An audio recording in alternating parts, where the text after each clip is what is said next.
जहाँ तक बात है बाबूलाल मरांडी जी की बात, यही 2003 में डोमेस्टा की लड़ाई लड़ रहे थे।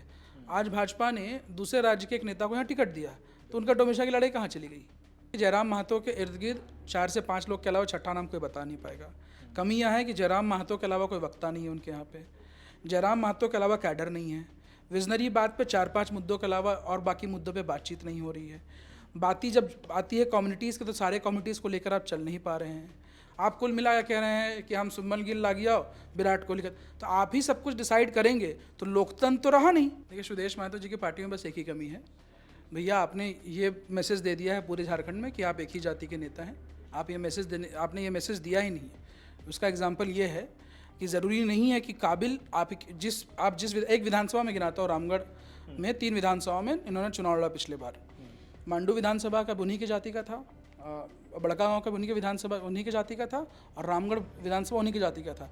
मतलब पूरे रामगढ़ जिला में सिर्फ उन्हीं के जाति नेता सक्षम है जो कि उनकी पार्टी से लड़ सकते हैं। आप जिस विजन की बात करें, क्या आप ये कह रहे हैं कि उनमें विजन नहीं है, या उनके विजन के अनुरूप झारखंड बढ़ नहीं पा रहा है उनके ही कार्यकाल के दौरान? अभी देखिए, गिरिडीह की सीट बहुत टफ है पे, ठीक है। गिरिडीह की सीट पे इसीलिए ऐसा टिकट अनाउंस नहीं हुआ। हो सकता है गिरिडीह वाले नेताजी बोल रहे हैं धनबाद दे दो, हम जीत जाएंगे। 11 सीट्स मुझे लग रहा है ज़्यादा चांसेस है, पर हो सकता है कि गीता कोड़ा की भी जो सीट है वहाँ पे भी कुछ पॉइंट्स बने, क्योंकि बेसिकली क्या है कि हो ट्राइब का कम्युनिकेशन लक्ष्मण गिलुआ जी के जाने के बाद बीजेपी के साथ बहुत कम हुआ है। तो उन ट्राइब के साथ अगर कम्युनिकेशन अगर इन्होंने सही इस्टेब्लिश कर लिया है तो मुझे लगता है फिर ये वहाँ भी जीत जाएंगे। पर ये 3 सीट है जो बहुत टफ नोट पे हैं।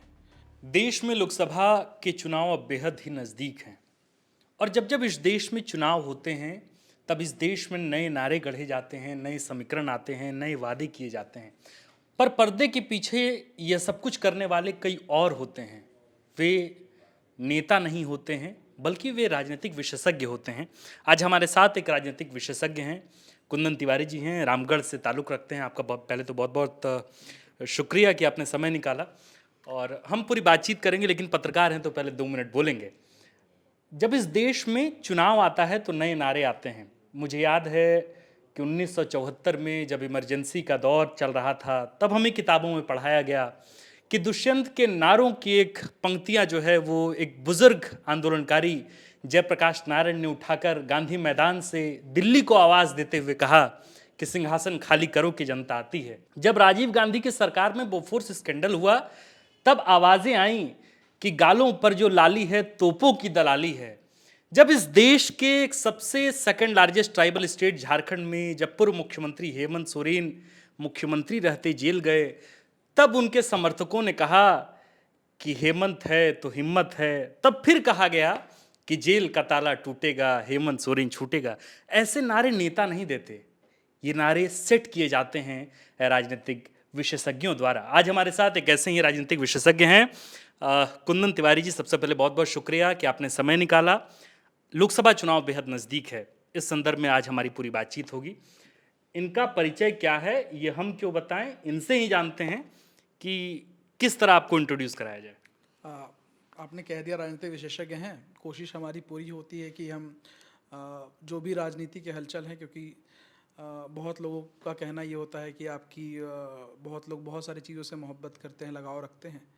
हमारा लगाव राजनीति से है, और इस देश भारत क्योंकि एक रिपब्लिक और डेमोक्रेसी दोनों के फॉलोअर सिस्टम में चलता है, तो इस देश राजनीति ही सब कुछ डिसाइड करता है क्या कैसे चलेगा, कौन आगे बढ़ेगा, कौन पीछे बढ़ेगा। तो उसी के एक छोटे से हिस्सा कह सकते हैं मुझे राजनीतिक विशेषज्ञ के तौर पे कि पर्दे के पीछे वाले लोग हैं। तो पहले तो मैं जानना चाहता हूँ कि एक राजनीतिक विशेषज्ञ का चुनाव से पहले या चुनाव के दौरान किस तरह का काम होता है, वे क्या काम करते हैं, क्योंकि आज एक तरह से एक पूरी इंडस्ट्री डेवलप हो रही है, खास करके 2014 के बाद से जब मोदी जी ने चुनाव लड़ा और जब वे प्रधानमंत्री बने, तब एक बहुत बड़ा उनके जीत का एक बहुत बड़ा श्रेय जो है वो राजनीतिक विशेषज्ञों को गया कि बहुत अलग तरीके से चुनाव लड़ाया गया, डिजिटली ये चुनाव लड़ा गया। तो आज के दौर में जब ये इंडस्ट्री डेवलप हो रही है, उसमें राजनीतिक विशेषज्ञों का काम क्या है, और आगामी लोकसभा चुनाव में किस तरीके से इनका काम या इनका दायरा विस्तृत हो जाता है? देखिए, बात यह है कि 2014 के बाद क्या है कि लोगों के पास स्मार्टफोन ज़्यादा हो गए, इन्फॉर्मेशन ज़्यादा आने लगी, तो लोग जान गए इस फील्ड के बारे में। वरना ये तो बहुत पुराना है, क्योंकि जब आप राजनीति करते हैं, जो चेहरा होता है, चाहे किसी के परिवार में ही कोई व्यक्ति भाई होता है, कोई उसका रिश्तेदार होता है जो पीछे मैनेजमेंट करता है, और राजनीति के जीवन के किसी भी मोड़ में अगर आपके बैकएंड मजबूत नहीं है, मैनेजमेंट अच्छा नहीं है, तो नहीं हो पाएगा। अब आज का जो मॉडर्न पॉलिटिकल एरा कहता है, तो मॉडर्न पॉलिटिकल एरा ये कहता है कि फुल टाइम पॉलिटिक्स करनी पड़ेगी। अगर आप ये सोच रहे हैं कि मैं चुनावी सीजन पॉलिटिक्स आके करके चला जाऊंगा, तो मैं मतलब उनके लिए यही सजेशन है, आप घर पे रहिए। अब वो समय चला गया। पॉइंट क्या है कि जब आती है बार, हम तो अभी क्या है, एक एक चीज़ इन्फॉर्मेशन सारी जनताओं को पता है, सब लोगों को पता है क्या हो रहा है, कैसे हो रहा है, क्या मैनिफेस्टो है, क्या चीज़ें हैं, क्या माहौल है, और हम उसी चीज़ को स्टडी करते हैं, आकलन लगाते हैं। सही आकलन, सटीक आकलन, लोग क्या चाहते हैं, कैसे चाहते हैं, लोग क्या सुनना चाहते हैं, लोगों के बीच का ब्रिज का काम करते हैं। ब्रिज के थ्रू दोनों चीज़ें करते हैं हम। ये पूरी कोशिश करते हैं कि राजनेता भी अपनी बात जब रखें तो उन बातों को लोगों तक पहुंचाया जा सके। बहुत सारे राज्यों में हमने ऐसा संभव कर दिखाया, और हमने एक ऐसा ऐप भी बनाया जब जिसके थ्रू लोगों को योजनाएं मिल रही थी लगातार। अगर नहीं मिल रही थी तो वो ऐप बता रहा था कि फलना व्यक्ति को नहीं मिला है। अच्छा, इस तरह का ऐप डेवलप हुआ है? हाँ, करा है हमने। तो बहुत सारी चीज़ें हैं, क्योंकि जब दौर बदलता है, हम जिस राज्य में बैठे हैं, अगर उस राज्य को देखें, उत्तराखंड भी साथ में अलग हुआ था, पर वो वेस्ट मैनेजमेंट में काम कर रही है, और आज हम सीवेज ट्रीटमेंट प्लांट भी नहीं बना पाए अपने लिए। तो बात है दौर की, हम 21वीं सदी में बैठे हैं, और आज भी अगर रोटी कपड़ा मकान की लड़ाई लड़ रहे हैं, तो ये दयनीय स्थिति है हमारी।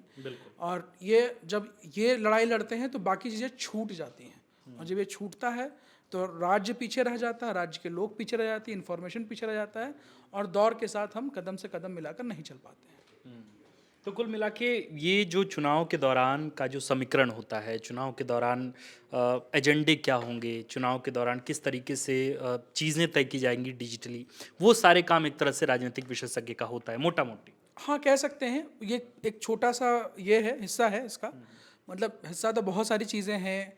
इलेक्शन में कैंपेन भी एक जगह है, रिसर्च एक जगह है, डेटा एक जगह है, सोशल मीडिया एक जगह है, डिजिटल सेक्शन जगह है, या अपोजिशन जब आपके साथ कुछ आपके ऊपर अटैक कर रहा है। जैसे फॉर एग्जांपल मैं आपको समझाता हूँ कि जब पिछले चुनाव में आपने सुना होगा कि चौकीदार चोर है, और फिर एक कैंपेन चला मैं भी चौकीदार।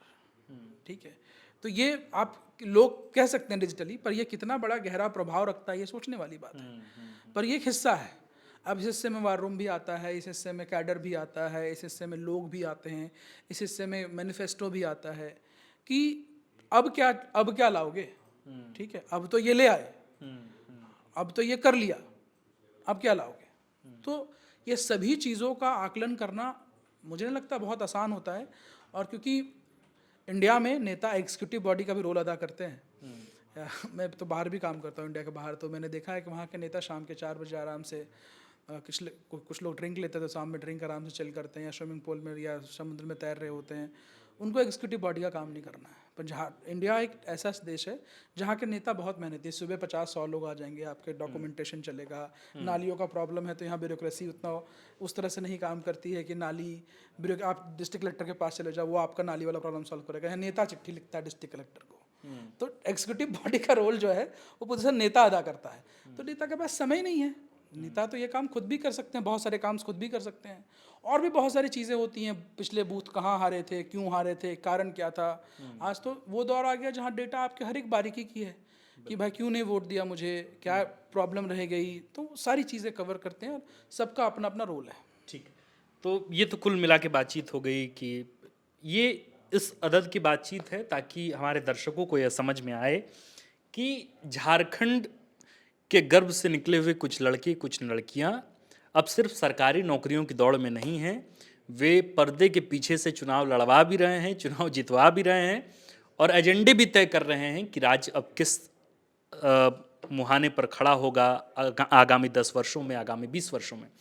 मेरी बातचीत इस लिहाज से भी बहुत महत्वपूर्ण है आपसे कुंदन जी, कि मैं इस पर भी बातचीत करना चाहता हूँ कि हाल के दिनों में झारखंड में जो कुछ हुआ है, एक तरह से एक नई पॉलिटिकल क्राइसिस पैदा हुई। हेमंत सोरेन जेल में गए, फिर बीजेपी जिस तरीके से अपनी पोजीशनिंग मजबूत करती दिखी, और कल्पना सोरेन उनका डेब्यू हुआ, पॉलिटिकल डेब्यू हुआ है। कैसे देखते हैं एक राजनीतिक विशेषज्ञ के तौर पे, आपको क्या लग रहा है कि झारखंड की राजनीति को लेके आपका इनपुट क्या कहता है फिलहाल? देखिए, अभी जो सिनेरियो झारखंड राजनीति को लेकर मैंने कल्पना सोरेन जो कल सुना, अच्छा बोलती हैं, अच्छी वक्ता हैं, और उन्होंने जिस तरह से अपनी बातों को रखा, तो ये वो दिखा रही हैं कि जेएमएम भी एकदम सही तौर पे जवाब देगी भारतीय जनता पार्टी को। और भारतीय जनता पार्टी तो इनिशियली शुरू के दिनों से ही जानी जाती है कि जब वो अपोजिशन में बैठती है तो तांडव मचाती है। जितना वो खेल सामने बैठ के नहीं कर पाती, आप देखो जब अपोजिशन में थे तो स्मृति ईरानी सिलेंडर लेके सड़क पे दौड़ रही थी, ठीक है, प्याज को सड़कों पे बिखेर दिया गया था, अलग ही माहौल बनाया गया था। तो अपोजिशन का रोल बहुत अच्छा करती है। अभी झारखंड का जो करंट पोजीशन है, अगर आप दो तरीके से पूछा जाए, एक ही झारखंड को चाहिए क्या और झारखंड में जो अभी हो रहा है वो सही हो रहा है कि नहीं हो रहा है। देखिए राजनीतिक सेक्शन में मुझे लगता है झारखंड को बदलाव की ज़रूरत है। पहले हम इन्हीं दोनों सवाल पे आते हैं कि झारखंड को चाहिए क्या। देखिए झारखंड को चाहिए एक सही विज़न वाला नेता, क्योंकि मुझे लगता है सही विज़न क्या है वो भी बता देता हूँ मैं कि भैया झारखंड के पास जो है शायद ही किसी राज्य के पास है। बिल्कुल, झारखंड के पास जितने बड़े इंडस्ट्रियल सेक्शन है शायद ही किसी राज्य के पास है। झारखंड के पास टाटा जैसा सेक्शन शायद ही किसी राज्य के पास है। झारखंड के जैसे प्रतिभा युवा हैं, मुझे लगता है बाकी राज्यों में एक आप सेक्शन देखेंगे, उत्तर प्रदेश, बिहार, तो आपको बहुत जगह युवा नेताओं का भरमार मिलेगा जो अपनी बात भी रख रहे हैं और उस बात पे कायम भी रह रहे हैं और उसको सही कह रहे हैं। अब जब नेताओं की बारी गिनती होती है तो हमेशा हम युवा नेताओं को गिनते हैं क्योंकि विजन और सेक्शन वही ले सकते हैं। पर झारखंड में मुझे नहीं लगता कि आकाश जी आप भी बता पाएंगे कि एक आध युवा नेता जो बहुत अच्छा कर रहा है, या आप पर भागीदारी परसेंटेज देखिए 10% नहीं है। नहीं, हम आएंगे जयराम महतो के भी सवाल पर आएंगे कि आप उनको लेके क्या सोचते हैं। फिलहाल एक तो ये हो गया कि आप ये कह रहे हैं कि झारखंड को चाहिए एक नेता जिसका विज़न हो, और कहाँ कमी रह जा रही है, चूक कहाँ हो रही है। 24 साल का राज्य होने चला और हम आज भी सड़क, बिजली, पानी के लिए तरस रहे हैं। झारखंड की जनता, झारखंड के लोग, उनका आज भी यही डिमांड है। बजट में भी मुख्यतः इन्हीं प्रावधानों पर बात की जाती है। हम निकल नहीं पा रहे हैं। जैसे अन्य राज्यों की तुलना में हमारे मुद्दे जस के तस वही हैं जहाँ से हमने शुरुआत की थी, बस आमूलचूल परिवर्तन दिखते हैं। देखिए जब बजट की बात करते हैं तो बजट में तो पैसे तय कर दिए गए कि भाई साहब इतने पैसे हैं, आपके पास 100 रुपये हैं, 100 रुपये में 2 kg आटा मिलता है तो तुम 2 kg आटा खरीद के ले आओ। ये राशन की तरह ही है आपका बजट।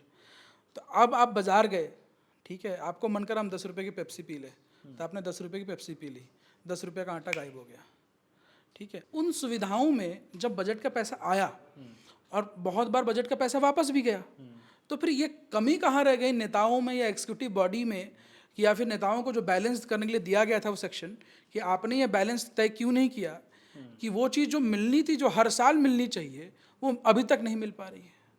दूसरा पॉइंट ये है कि जब आप, मुझे लगता है कि जब आप एजुकेशन की बात करते हैं ना, एजुकेशन सिर्फ ये नहीं कि आप ग्रेजुएशन कर लिए या PhD कर लिए, चाहे नेता हो चाहे कोई भी हो, पढ़ाई करनी पड़ेगी, आज भी करनी पड़ेगी, आज भी समझना पड़ेगा आज का समय क्या है, आज का दौर क्या है, आज क्या डिमांड है और आज किस तरह सॉल्यूशन की जा सकती है, वो समझना पड़ेगा। अगर पहले के दौर पे पहले रांची में ना मौसम बहुत ठंड ज़्यादा होती थी, अब गर्मी ज़्यादा होती है, अब बारिश भी ज़्यादा होने लगी है, तो आपको डिसाइड करना पड़ेगा कि सीवेज ट्रीटमेंट प्लान बनाना पड़ेगा। तो कौन डिसाइड करेगा, ये कौन पढ़ाई करेगा इसकी? कि बहुत सारे नेताओं का हो सकता है कि ये भी ना जानता हूँ कि सीवेज ट्रीटमेंट प्लांट क्या है। बिल्कुल, ठीक है। तो हम इस दर्द से गुजर रहे हैं।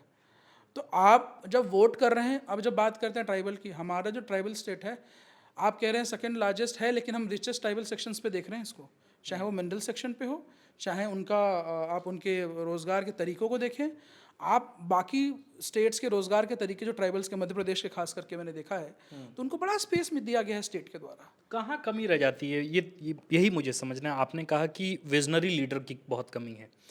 जब एक पूरी फहरिस्त है झारखंड के नेताओं की, बाबूलाल मरांडी हैं, सुदेश महतो हैं, जो युवाओं के लिए एक नई प्लेटफॉर्म की बात करते हैं, हेमंत सोरेन अभी थे लेकिन अब उनकी जगह पे कल्पना सोरेन आई हैं। तमाम नेता तो भरे हुए हैं, लेकिन आप जिस विज़न की बात कर रहे हैं, क्या आप ये कह रहे हैं कि उनमें विज़न नहीं है, या उनके विज़न के अनुरूप झारखंड बढ़ नहीं पा रहा है उनके ही कार्यकाल के दौरान? देखिए दोनों बातें आप कह रहे हैं, दोनों सवाल के जवाब आपने दे दिए। देखिए दोनों चीज़ें हैं। फिर मैंने कहा कि पढ़ाई करने की ज़रूरत पड़ेगी, आपको पता करना पड़ेगा कि भाई बाकी राज्य किस तुलना में बढ़ रहे हैं और इस राज्य किस तुलना में बढ़ रही है। इस जो हर कम्युनिटी के लोग हैं, उन हर कम्युनिटी के साथ लेकर चलना कैसी वाली बात है। जहाँ तक बात है बाबूलाल मरांडी जी की बात, यही 2003 में डोमेस्टा की लड़ाई लड़ रहे थे। आज भाजपा ने दूसरे राज्य के एक नेता को यहाँ टिकट दिया, तो उनका डोमेस्टा की लड़ाई कहाँ चली गई? ठीक है, आप पॉइंट के, मैं कह रहा हूँ, मैं सीधा पॉइंट ये कहता हूँ कि आप जब विज़न या अपने विज़न की बात रखने की कोशिश कर रहे हैं, या तो आप डिसीजन लेके उसको सही साबित करो, या तो सही साबित करके डिसीजन लो। ठीक है। और डिसीजन मेकिंग बहुत बहुत उल्टा फुल्टा है। आप जब बजट बना रहे हैं तो बजट में किस तरह के डिसीजंस ले रहे हैं आप नहीं ले रहे हैं नए डिसीजंस। आप आज भी पिछले 24 सालों में जिन योजनाओं पर डिसीजंस लिए गए उसके सिर्फ नाम बदले गए, कोई नया ऐसा डॉक्यूमेंटेड अच्छा कोई विज़न नहीं आया, कोई पॉलिसी नहीं आया जिस पॉलिसी के थ्रू लोगों का बदलाव हो सकता था। मैं हर इंटरव्यू में इंडस्ट्रियल कॉरिडोर की बात करता हूँ। भाई इंडस्ट्रियल कॉरिडोर आ जाता तो झारखंड का बहुत सारा पैसा जो बाहर जाता यहीं रहता। आप एक इंडस्ट्रियलिस्ट है मान लीजिए, और आप एक राज्य में इंडस्ट्री चला रहे हैं और आपको ज़बरदस्ती अनस्किल लेबर थोपा जाए तो आप क्या करोगे? ठीक है। और हम सरकार हैं और हम आपका इंडस्ट्रियल कॉरिडोर के थ्रू दे सकते हैं स्किल लेबर। एक लेबर लॉ फिक्स कर सकते हैं कि 25,000 रुपये देंगे और स्किल दिलवाने का काम मेरा है, उसकी फंडिंग आप करोगे। लेकिन ये भी नहीं हो पा रहा है 24 साल। हाँ हो पा रहा है। आप तो देख रहे हैं ना, आप तो पत्रकार हैं, आप तो ग्राउंड पे जाते हैं, मुझसे ज़्यादा ग्राउंड पे जाते हैं। हम तो पर्दे के पीछे रहते हैं, आप तो पर्दे के सामने रहता है, आपको तो ज़्यादा पता है। अगर ये आपको किसी कोई नेता ने कहा है तो बता दीजिए मुझे। आप जितने नेताओं का नाम ले रहे हैं मैं आपको 50 एग्जाम्पल दे सकता हूँ कि वह उन्होंने 3 साल पहले क्या कहा था और आज क्या कह रहे हैं। तो बताइए थोड़ा बाबूलाल मरांडी के बारे में। तो मैंने बता दिया आपको। आज देखिए बाबूलाल मरांडी जी के बारे में झारखंड विकास मोर्चा लग रहा है मुझे, भारतीय जनता पार्टी। क्यों? अपोजिशन लीडर झारखंड विकास मोर्चा के, रांची के सांसद झारखंड विकास मोर्चा के, आपके करीबन 2-3 विधायक हो गए हैं। आपके जिला अध्यक्ष जितने घोषित किए 7 से 8 झारखंड विकास मोर्चा के। आपने मनीष जायसवाल को उल्टा के देख लीजिए। मनीष जायसवाल को देख लीजिए, उनके फादर बीडी जायसवाल कोषाध्यक्ष थे, आज भारतीय जनता पार्टी में वो कोषाध्यक्ष हैं। तो ये कैसे रिलेट करेंगे? वो केंद्रीय कोषाध्यक्ष थे, ये स्टेट के कोषाध्यक्ष हैं। तो भारतीय जनता पार्टी का झारखंड विकास मोर्चा है, या फिर जो भारतीय जनता पार्टी के नेता यहाँ मेहनत कर रहे थे जो ग्राउंड पे थे उनको क्या होगा फिर? अगर मेरा पॉइंट है कि आपने जो बात कही, मैंने कहा ना डोमिशा की लड़ाई लड़ रहे थे आप, तो डोमिशा की लड़ाई में आज आप उनके साथ दे रहे हैं जिनके खिलाफ लड़ रहे थे आप। बिल्कुल सही बात। ठीक है। तो मैं कह रहा हूँ मैं किसी के खिलाफ नहीं हूँ, मेरा सिंपल सी बात है, हम तो मिलजुल के काम करने में विश्वास रखते हैं। हम चाहते हैं कि मैं ये चाहता हूँ झारखंड मेरा पहला प्यार है और झारखंड बढ़े। ठीक है। अगर मैं घर लौट के बार बार आऊँ और जब घर आऊँ तो घर में देखूँ कि ये हालात हैं तो क्या करूँ? कहना तो पड़ेगा। ये बताइए कि सुदेश महतो लगातार युवाओं को जोड़ने की बात करते हैं, है ना। कई बार वो पॉलिसीज़ पर भी बात करते हैं, कई बार मुद्दों पर बात करते हैं।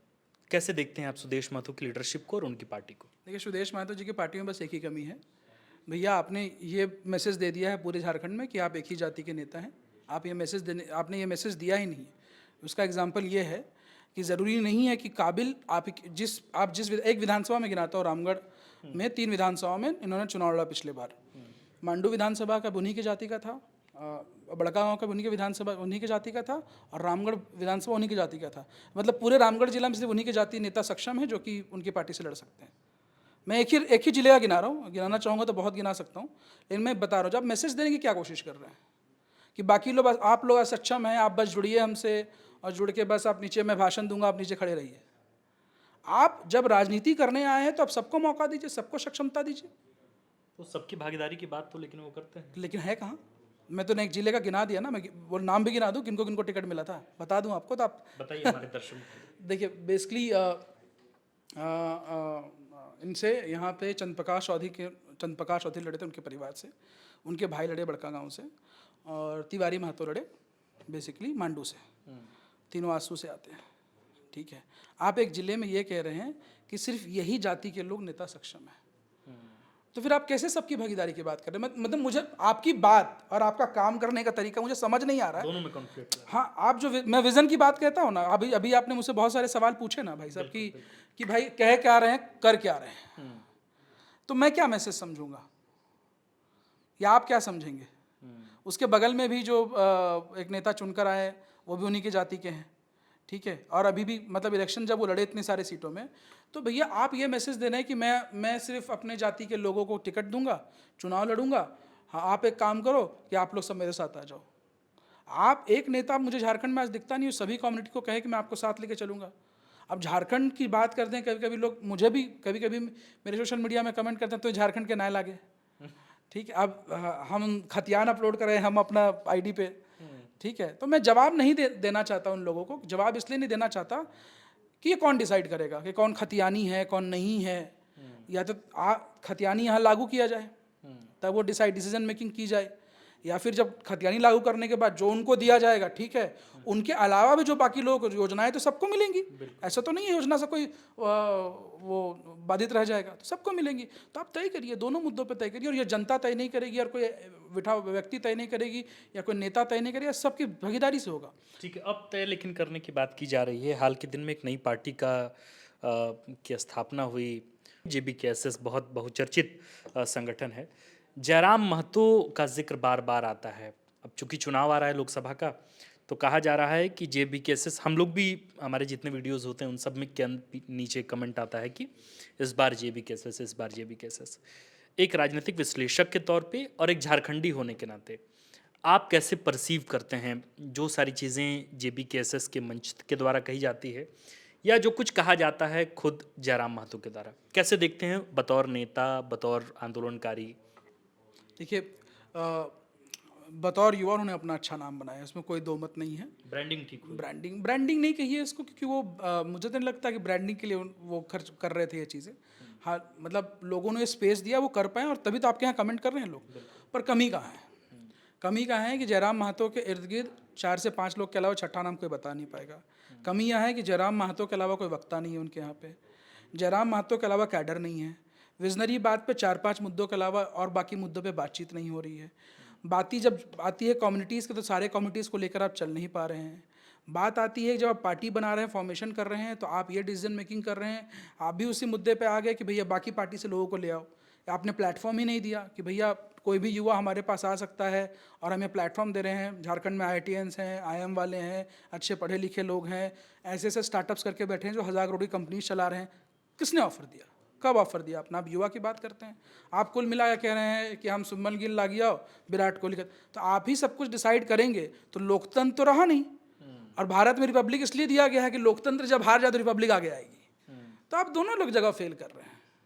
ये राजनीति और नियमवली जो तय की जाएगी, ये सबकी भागीदारी से तय की जाएगी, किसी एक के भागीदारी से तय नहीं की जाएगी। और हमें झारखंड में इससे आगे आना पड़ेगा। जब आप किसी पार्टी का नाम लेते हैं तो सिर्फ एक नेता का नाम नहीं लीजिए।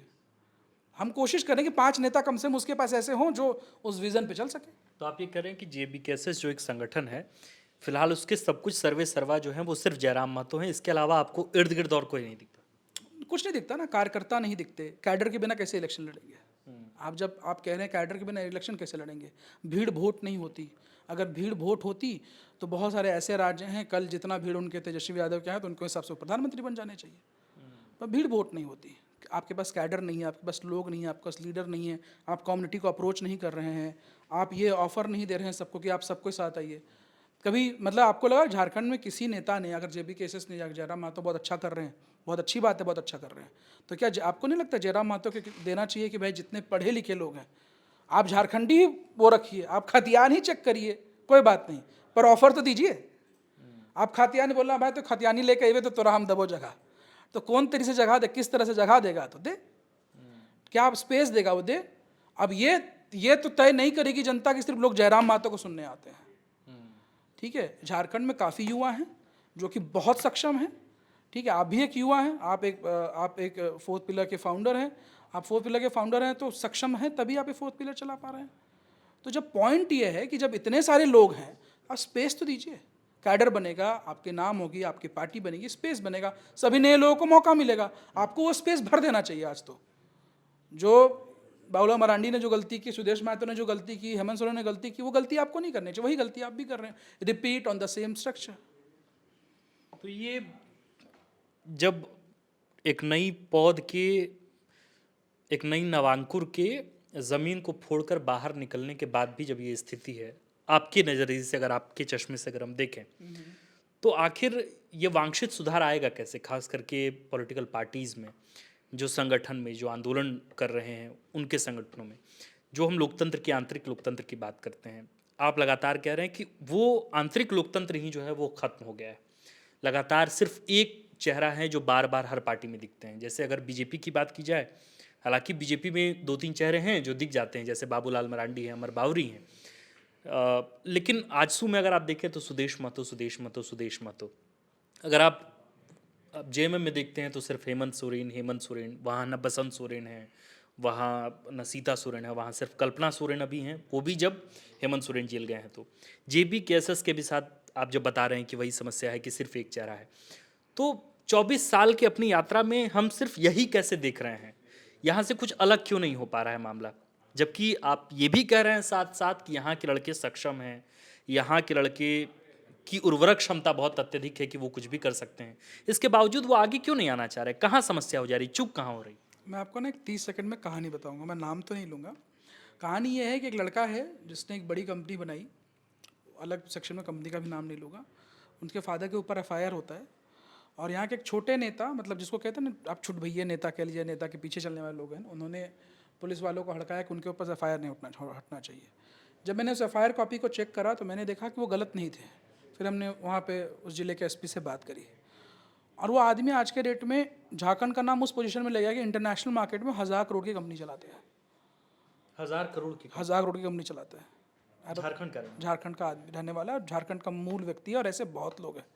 पर अब वो आदमी को ये पॉइंट है कि भैया एक आदमी झारखंड में 1000 करोड़ रुपया कमा चुका है, उसके ऊपर एक एफआईआर होता है, वो अपनी बात सही से रख पाता, उसकी मदद नहीं हो पाती है।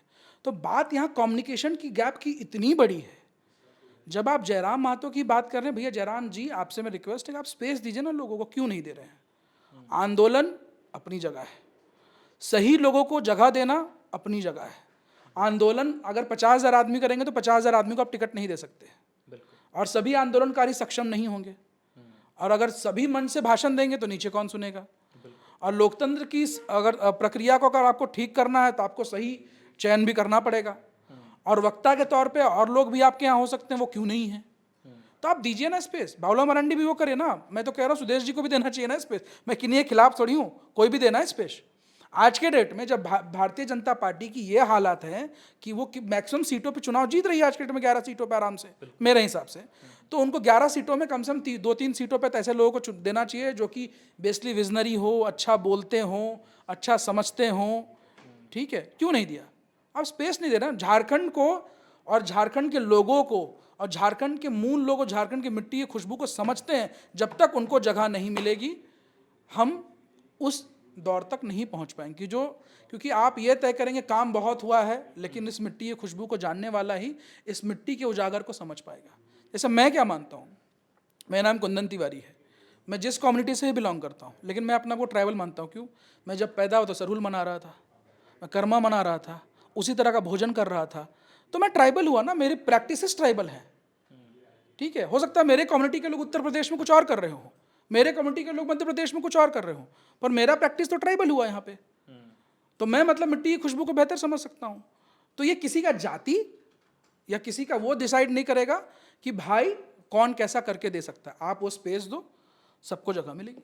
पर समस्या तो यही है ना कुंदन जी कि जितनी भी बड़ी से बड़ी और छोटी से छोटी पार्टियां हैं, ये तय हो रहा है जात के आधार पर, ये तय हो रहा है धर्म की सियासत के आधार पर, ये तय हो रहा है वोट बैंक के आधार पर कि इस सीट पर महतो लड़ेगा, कि इस सीट पर कुर्मी लड़ेगा, कि इस सीट पर बाबू साहब को लड़ाया जाएगा, कि इस सीट पर ब्राह्मण को लड़ाया जाएगा। ये सब कुछ तो तय इसी से हो रहा है। और न सिर्फ निचले स्तर की संगठन की, मतलब छोटी संगठन, बल्कि बड़े राष्ट्रीय स्तर की पार्टियां भी यही कर रही। तो आखिर इस बात पे भी कुछ तो होगा कि मैं इसका एक जवाब देना चाहता हूँ आपको। आप शायद लोकसभा का बीजेपी के टिकट्स के बंटवारे को मैंने गौर से देखा इस बार।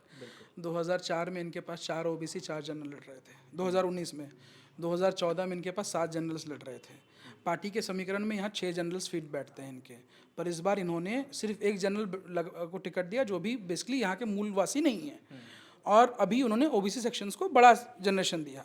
तो मतलब वो ये एक्सपेरिमेंट कर रहे हैं कि हम किसी भी सीट पे किसी तरह से भी चुनाव जीत सकते हैं, और वो एक्सपेरिमेंट सक्सेसफुल भी होंगे। ठीक है, ऐसा नहीं है। और जो आप कह रहे हैं दूसरी बात कि भैया ऐसा हो रहा है और जनता ऐसे वोट कर रही है, फिर जनता को शिकायत नहीं करना चाहिए कि मेरा नेता काम नहीं करता है, मेरा नेता ये नहीं करता है। फिर आप ये डिसाइड कर लीजिए कि आपका नेता जिस जाति का है वही आपका विकास करेगा, बाकी नेताओं से आप शिकायत बंदी बंद कर दीजिए और उनको मना कर दीजिए कि आपके यहाँ नहीं आएंगे, आपके यहाँ की समस्याएं का समाधान नहीं करेंगे। तो ये तो लोगों को तय करना है ना, ये नेताओं के तौर पर नेताओं ने तो अपना समीकरण बना लिया, पर लोग कैसे तय करेंगे? बिल्कुल लोगों को तय करना है। लोग फिर ये तय कर लें कि भैया जो जिस जाति का नेता का आप नाम ले रहे हो वो जाति का नेता सिर्फ उसके पास जाएगा, या फिर हम जैसे दोस्ती करते हैं जब बचपन में होते हैं तो हम थोड़ी डिसाइड करते हैं कि हम किस जाति की दोस्ती करेंगे। आज तो सभी जातियों में, सभी धर्मों में आपकी भी दोस्ती होगी, मेरी भी अच्छी दोस्ती होगी। ठीक है, तो जब ये सब कुछ उसी पे है तो लोगों को डिसाइड करना है। और जहाँ तक बात मैंने आपको बताया कि किस तरह से बीजेपी ने एक्सपेरिमेंट करा, बीजेपी ने 4 सीटों में तो ऐसे एक्सपेरिमेंट करा कि हम किसी को भी दे रहे हैं तो जीत सकता है। हजारीबाग में वही स्थिति, हजारीबाग में वही हुआ, हजारीबाग में वही हुआ। आप बेसिकली आप देख ही सकते हैं। खैर मैं उस पर ज़्यादा वो नहीं बोलूँगा। टिकट बंटवारे को लेकर जो हमारा आकलन है, डेटा सेक्शंस जो भी होता है, उस पर थोड़ा उलटफेर तो होता ही है, पर ये बदला जा सकता है, ये बीजेपी ने बताया। अच्छा, इसी पर एक आखिरी बातचीत की इस आखिरी छोर में हम हैं। लगभग 11 कैंडिडेट की घोषणा बीजेपी ने कर दी है। 4 नए चेहरे हैं, 7 जस के तस हैं, रिपीटेड है, 7 वैसे ही रिपीट कर दिए गए हैं। अलायंस, इंडिया अलायंस की तरफ से, विपक्षी गठबंधन की तरफ से अभी तक एक भी कैंडिडेट की घोषणा नहीं हुई है। मैं आपसे जानना चाह रहा हूँ कि बीजेपी ने जिन कैंडिडेट की घोषणा की है, आप उनकी संभावित जीत देख रहे हैं? किन सीटों पर आपको लग रहा है, एक राजनीतिक विशेषज्ञ के तौर पर, कि वहाँ बीजेपी को बहुत नेक टू नेक फाइट का सामना करना पड़ेगा, और कहाँ क्लीन स्वीप होगा मामला? अभी देखिए, गिरिडीह की सीट बहुत टफ फाइट पे है। ठीक है, गिरिडीह की सीट पे इसीलिए ऐसा टिकट अनाउंस नहीं हुआ। हो सकता है गिरिडीह वाले नेताजी बोल रहे हैं धनबाद दे दो, हम जीत जाएंगे। ठीक है, गिरिडीह टफ साइट है। राजमहल हमेशा टफ रहता है क्योंकि उसके जो वोट सेक्शंस हैं वो बहुत टफ है। खूंटी भी उसी सेक्शंस में है। खूंटी में अगर अपोजिशन लीडर एक हैं जिनको उनको टिकट मिलता है तो हो सकता है वो ज़्यादा आसानी से जीत सकें। बिल्कुल, क्योंकि बहुत पिछली बार बहुत कम मार्जिन था, हाँ, लगभग 1400-1500। जी जी। तो ये मतलब 11 सीट्स मुझे लग रहा है ज़्यादा चांसेस है, पर हो सकता है कि गीता कोड़ा की भी जो सीट है वहाँ पे भी कुछ पॉइंट्स बने, क्योंकि बेसिकली क्या है कि हो ट्राइब का कम्युनिकेशन लक्ष्मण गिलुआ जी के जाने के बाद बीजेपी के साथ बहुत कम हुआ है। तो उन ट्राइब के साथ अगर कम्युनिकेशन अगर इन्होंने सही स्टैब्लिश कर लिया है तो मुझे लगता है फिर ये वहाँ से वहाँ भी जीत जाएंगे। पर ये 3 सीट है जो बहुत टफ नोट पे हैं। पहला खूंटी, खूंटी, आपका गिरिडीह, गिरिडीह और राजमहल, इन तीनों पे आपको लग रहा है कि आशंकाएं बनी रहेंगी? ठीक। और महागठबंधन खास करके झारखंड में हेमंत सोरेन के जेल जाने के बाद आप कैसे देखते हैं, यहाँ कितना प्रभाव हो पाएगा इंडिया अलायंस का? चूंकि सबसे मजबूत स्तंभकार इस पूरे अलायंस के, खास करके झारखंड में, वो तो फिलहाल जेल में है, तो क्या उनके जेल जाने का असर पड़ेगा महागठबंधन के चुनावी नतीजों पर? ये पढ़ सकता है। मुझे लगता है ना, अपोजिशन मतलब अपोजिशन क्या, जो सरकार में था वो अपोजिशन में है नहीं, क्योंकि मैं अपोजिशन इसलिए बोल रहा हूँ कि वो थोड़ा एग्रेसिव पॉलिटिक्स नहीं कर रहे हैं मेरे हिसाब से। JMM could do better in politics, और बेहतर कर सकती है, बहुत सारी चीज़ों में लैक कर रही हैं। हमें उनके प्रेस कॉन्फ्रेंसेस सुनता हूँ, मुझे लगता है कि बहुत सारी चीज़ें मिस कर रही हैं। जब इनका टिकट अनाउंस हुआ उसके बाद इन्होंने एक प्रेस कॉन्फ्रेंस भी नहीं करा, किसको टिकट मिला, किस तरह का आदमी था, क्या सिनेरियो है, अटैक नहीं कर रहे हैं अपोजिशन पे। ठीक है, आप हेमंत सोरेन के जाने के बाद उनका बेनिफिट ऑफ डाउट तब आप ज़्यादा उठा सकते हैं जब आप ये साबित कर दें कि हमारा पॉलिटिकल एरिना बदला नहीं है। ठीक है, पर उस पर कल कल्पना जी को सुनने के बाद ऐसा लगा। लेकिन फिर पॉइंट वही है कि जब तक आप अगर ये सोच रहे हैं कि मेरे पास यामाहा RX 100 है, ठीक है, और बहुत अच्छी बाइक है, बहुत अच्छा चलता है, और हम निंजा 600 से ड्रेस लगाएंगे, तो वो वाली बात हो गई। बहुत दोनों अपने अपनी जगह बहुत अच्छे हैं। ठीक है, तो अनुभव चाहिए, पर हमेशा अनुभव कैमरे के सामने या मंच पे बैठा रहे ज़रूरी नहीं है। जो उस चीज़ को वहाँ पे बेहतर कर सकता है अनुभव के साथ साथ, कि जो बेहतर एग्रेसिव कर सकता है, बेहतर डेटा से बातें रख सकता है, बेहतरीन बातें कर सकता है, उसको आप जगह दो। पर उस पर कमी हो रही है। और मुझे ये भी लगता है कि जेएमएम अगर और बहुत सही ढंग से बहुत सारी चीज़ों में अटैक करे तो दे कैन रिपीट है। बट अपोजिशन, जो उनकी अपोजिशन है, दे आर प्लेइंग ग्रेट। अब चाहे इनको बनाना था, अमर बावरी को बनाना था, तो उन्होंने बहुत अच्छे समीकरण से अपोजिशन लीडर डिसाइड करा। बहुत सारे लोग डिसाइड कर रहे थे हम बनेंगे। स्मार्टनेस, वो नो कि किसको बनाना है। ठीक है, पर जब ये लोकसभा की बारी है, जिला अध्यक्षों का जब अनाउंसमेंट हुआ तो मुझे वो नहीं दिखा। जो वो एक्चुअली क्या है, सेंट्रल पैनल जिस तरह से डिसाइड कर रही है चीज़ों को, दैट इज़ ग्रेट। ठीक है, कैसे किनको रखना है, क्या चीज़ें हैं, क्या कम्युनिकेशन दे रहे हैं। और बीजेपी के साथ एक बहुत अच्छी बात है कि जो कांग्रेस ने आज तक नहीं करा, वो है schedule tribe and schedule caste का पार्टिसिपेशन लेवल ही बढ़ा दिया है इन्होंने, एंड दैट इज़ ग्रेट। आप देख लो ना, इन्होंने पार्टिसिपेशन लेवल कितना कम था इनके यहाँ पे, इलेक्शन लड़ने वाली संख्या कितनी कम थी। ठीक है, and that they are doing great on that note, and that's great thing. आपको सभी कम्युनिटीज़ को उसी सेक्शन में देखिए, जात की और अपनी कम्युनिटी की राजनीति की बात करना गलत नहीं है, पर उसी के साथ साथ ये बात करना गलत है कि सिर्फ हम, बस यही है सामूहिक भागीदारी की बात। सामूहिक भागीदारी की बात। मेरे को लगता है कि अगर हम 4 भागीदारी में डिवाइडेड है, जनरल कास्ट, ओबीसी, जनरल और तो भागीदारी तो होनी चाहिए, और भागीदारी का मौका देंगे तब तो डिसाइड करेंगे। मैं ये थोड़ी डिसाइड करूंगा, कुंदन तिवारी बैठ कर डिसाइड करेगा ना कि शेड्यूल ट्राइब का आदमी अच्छा नहीं बोल सकता है, ये मैं कैसे डिसाइड करूंगा? बिल्कुल। वो तो डिसाइड तब होगा जब वो उनको मंच मिलेगा। क्योंकि अगर आप विराट कोहली की बात करते हैं, क्रिकेट देखते हैं, क्रिकेट जगत से तब बात करते हैं, तो विराट कोहली विराट को इसलिए कि उसको मौका मिला, उसको नहीं मौका मिलता तो विराट कोहली नहीं होते, उनको कोई नहीं जानता, तो ये डिसाइड तो कोई नहीं कर सकता। मेरा सवाल वापस से वही है कि हेमंत सोरेन के जेल में जाने के बाद माहौल इनके पक्ष में रहेगा, अलायंस के, विपक्षी अलायंस के, या फिर इनके खिलाफ आप माहौल? विधानसभा चुनाव को लेकर पूछ रहे हैं कि लोकसभा? पहले तो लोकसभा। लोकसभा में तो फेवर पे नहीं रहेगा, इनके खिलाफ रहेगा। विधानसभा पे अगर ये कुछ 3-4 चीज़ें ऐसी कर जाते हैं, कम्युनिकेशन कर लेते हैं, लोगों को अपनी बात रख लेते हैं, ठीक है, कुछ बदलाव कर लेते हैं नेताओं में, तो हो जाएगा विधानसभा में। कल्पना सोरेन के यात्राओं से कुछ असर पड़ेगा जेएमएम के विधानसभा में उसके बेटर रिजल्ट पर? देखिए, जो जिस कम्युनिटी सेक्शन का इनका वोट बैंक है, उस कम्युनिटी सेक्शन में मैंने आपको 3 सीटें बताई जहाँ पे ये जीत सकते हैं। विधानसभा में? लोकसभा में 3 सीटें जो मैंने आपको बताया जीत सकते हैं, वहाँ पे इसका असर पूरा देखने को मिलेगा, पर बाकी जगह नहीं मिलेगा। बाकी तो 4-5 ऐसी सीटें हैं जहाँ पे कोई भी लड़ेगा तो जीत सकता है। बिल्कुल।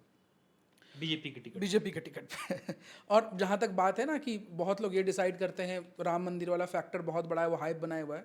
मैं आपको ना बहुत 10 सेकंड में समझाता हूँ बेसिकली राम मंदिर का फैक्टर। हिंदू धर्म में अगर आप भगवान को नहीं मानते तब भी हिंदू हैं, बिल्कुल। आप पत्थर की पूजा करते हैं तब भी हिंदू हैं, आप पेड़ पौधे की पूजा करते हैं तब भी हिंदू हैं, आप किसी बाबा को मानते हैं तब भी हिंदू हैं। तो इनकी संख्या लगभग 70 से 80% है, ठीक है। किनकी? जो पूजा करते हैं? नहीं, मैं आपको ऐसे परसेंटेज बता रहा हूँ। जैसे मान लीजिए अगर हम शेड्यूल ट्राइब के सेक्शंस को देखें कि नेचर की ज़्यादा पूजा करते हैं, तो वो 20% के आसपास है, तो 15% पकड़ लेते हैं। बहुत लोग ऐसे हैं जो मंदिर के जगह बाबाओं के पास जाते हैं, वो 15-20%, 30% हो गया आपके पास। बहुत लोग हैं जो भगवान को नहीं मानते हैं, अपने लाइवलीहुड से खुश हैं, ठीक है। बहुत लोग ऐसे हैं जो कि अलग अलग प्रैक्टिसेस को मानते हैं। तो 60% के लोग तो ऐसे हैं जो कि अलग प्रैक्टिसेस को मानते हैं। 80% हिंदू है इस देश में, तो 20% ऐसे लोग हैं जो राम और उस सेक्शन में कर रहे हैं, और वोट बैंक भी उससे भी डिवीज़न होता है। पर सिर्फ यही गेम नहीं है किसी भी इलेक्शन को जीतने के लिए। कैडर है, कम्युनिकेशन है, पार्टिसिपेशन है, फुल टाइम पॉलिटिक्स है, ठीक है। आप देखिए अपोजिशन आज भी राहुल गांधी जी यात्रा कर रहे हैं, ठीक है। This is not the time of yatra, this is the time of campaign, this is the time of aggressive politics, this is the time of taking good decision, this is the time of creating a wave. हाँ, मतलब तमाम राजनीतिक सलाहकार तो यही कर रहे हैं कि जब जिस वक्त राहुल गांधी को दिल्ली में होकर तैयारियां करनी चाहिए, वे भी यात्राओं में है। यात्राओं का वर्ष तो गुजर गया है। आप भी ऐसे ही देखते हैं? मैं भी ऐसे ही देखता हूँ, क्या नहीं, यात्रा से बहुत ज़्यादा फर्क, क्योंकि जो यात्रा का मॉडल है वो मेरे को नहीं लगता बहुत अच्छा है, ठीक है। यात्रा का मॉडल बहुत अच्छा नहीं है। आप जब उस तरह का नेशनल लेवल की यात्रा कर रहे हैं, आपको और समय निकालना पड़ेगा, और समय देना पड़ेगा, क्योंकि आप राहुल गांधी हैं, आपसे सभी लोग मिलना चाहते हैं, आपसे सभी लोग बात करना चाहते हैं। आप चंद जगह बात करके ये डिसाइड करें मेरी यात्रा सक्सेसफुल हो, बेकार जाएगा। 2 महीने की यात्रा नहीं, आपको 2 साल की यात्रा लगेगी टू सेट इट, अगर आप सच में यात्रा करना चाहते हैं तो, ठीक है। क्योंकि इंडिया में 150 करोड़ लोग रहते हैं, ठीक है। आपको एक मतलब समझिए कि जितने राज्य, जितने सेक्शंस हैं, उसके हिसाब से आपको दिन डिसाइड करना पड़ेगा। आप एक दिन किसी स्टेट पे आते हैं, तीसरे दिन चले जाते हैं, वो स्टेट के लोग, आपके कार्यकर्ता आपसे नहीं मिल पाएंगे, बाकी लोगों की बात छोड़ दीजिए, ठीक है। तो पॉइंट वही है कि जब आप जो चीज़ कर रहे हैं उसके लिए उस टाइम पूरा करो। तो आपके झारखंड में वापसी जो आप काम कर रहे हैं, राजनीतिक विशेषज्ञ का काम, और या फिर किसी भी ऐसे पॉलिटिकल व्यक्ति के पीछे उनके समीकरणों को, उनके गोटी को फिट करने का काम, तो मैं ये कह रहा हूँ कि ये काम अनवरत अभी चलता रहेगा, या फिर झारखंड में वापसी है आपकी, कि आप फिर यहाँ पर पॉलिसीज़ या इन सब पे काम कर पाएँ? ऑफकोर्स करेंगे, हम बहुत लोगों से बात भी कर रहे हैं, गवर्नमेंट से बात कर रहे हैं कि हम करेंगे काम, पॉलिसीज़ पे काम करना चाहता हूँ मैं, और कम्युनिकेशन लगातार बनी हुई है, और चाहते हैं कि झारखंड के लिए बहुत अच्छा करें। मैं कुछ साल करूँगा, फिर वापस झारखंड ही आना है, क्योंकि जब भी घर आता हूँ तो भावुक होके जाता हूँ, ठीक है। लगता है बहुत कम दिनों के लिए आया था और नहीं रह पाया, नहीं कर पाया, नहीं बात हो पाई, नहीं समझ पाया, तो वापस आना है, ठीक है। और इन पॉलिसीज़, इन योजनाओं पे बात करनी है, एक विजनरी सेक्शन क्रिएट करना है। यहाँ के यूथ लीडरशिप से बात करनी है कि हम और क्या बेहतर कर सकते हैं, कैसे अपने आप को और बेटर लोगों के सामने पुट कर सकते हैं, या उस पार्टिसिपेशन की जो कमी है उसको कैसे दूर कर सकते हैं। उन नेताओं से बात करूँगा कि सर इसको दूर करते हैं और दूर करके एक बेहतर झारखंड बनाते हैं। ये ठीक वैसा ही जैसे प्रशांत किशोर ने अपने जीवन का लगभग 10 साल, 15 साल, 20 साल चुनावी कैंपेन को दिया और अब आखिरकार वे जन स्वराज यात्रा पर। हाँ, 10 साल दिया कह सकते हैं, पर जन स्वराज यात्रा जैसा नहीं होगा। यहाँ मैं नेताओं से बात करूँगा, झारखंड के नेताओं से बात करूँगा कि सर हम एक विज़न क्रिएट करने की कोशिश करते हैं युवाओं के साथ। मैं यात्रा मतलब क्योंकि प्रशांत जी पॉलिटिक्स पे आ गए हैं, अब वो मैं पॉलिटिक्स में आऊँगा कि नहीं वो तो टाइम बताएगा। कि मैं तो पहले कोशिश करूँगा कि जो हमारे परिवार में लोग हैं, मीन्स हमारे जो नेता हैं झारखंड घर के, उन नेताओं के साथ एक विजनरी टॉकिंग हो कुछ जाए, बेहतर काम किया जाए, कुछ पॉलिसीज पे, कुछ स्कीम्स पे काम ऑफ किया कोर्स। जाए। तो एक तो गहरी बातचीत है, बहुत लंबी बातचीत हुई हमारी, इस बिना पर हुई कि ताकि झारखंड के जो वैसे लड़के हों, जो वैसी लड़कियां हों, चाहे किसी भी धर्म के हों, किसी भी संप्रदाय के हों, किसी भी जात के हों, है ना, चाहे वो एससी हो, एसटी हो, जनरल हो, अगर आपके पास कुछ अगर विशेष है इस झारखंड को देने के लिए, तो द फोर्थ पिलर का मंच खुला है। बिल्कुल आप यहाँ पर आकर अपनी बात कायदे से कह सकते हैं। बहुत अच्छी बातचीत यह हुई कि जब हमारी बातचीत कुंदन जी से हुई तब वाकई लगा कि नहीं, कुछ ऐसी बातचीत है जिस पर बात होनी चाहिए, विस्तृत बात होनी चाहिए, और झारखंड के जो रहवासी हैं उनको ये वीडियो देखना चाहिए कि जिनके पास आइडियाज़ हैं उनको कम से कम हमारा समाज आज मदद करे। और कालीन बिछाएंगे हम लोग ऐसे नेताओं के लिए, ऐसे लड़कों के लिए, नेताओं तो छोड़िए, ऐसे लड़कों के लिए जो झारखंड को आगे लेकर के पॉलिसी रिफॉर्म में कुछ काम बेहतर कर सकते हैं। आप देख रहे थे द फोर्थ पिलर, हमारे साथ कुंदन जी थे, हैं, और हम उम्मीद करते हैं कि बेहतर कुछ काम हो पाए झारखंड के लिए। बाकी आप देखते रहिए द फोर्थ पिलर। मैं हूं आपके साथ आकाश, कैमरे के पीछे हैं अभिषेक। इस वीडियो को खास करके झारखंड के यूथ तक पहुंचाइए ताकि उनके जहन में अगर कुछ इस तरह की बातें हों झारखंड की योजनाओं से रिलेटेड, तो द फोर्थ पिलर से आप बातचीत कर सकते हैं। यहाँ पर आकर हम आपको समय देंगे और झारखंड पूरा ये वीडियो देखेगा। आप देख रहे थे द फोर्थ पिलर, बहुत बहुत शुक्रिया।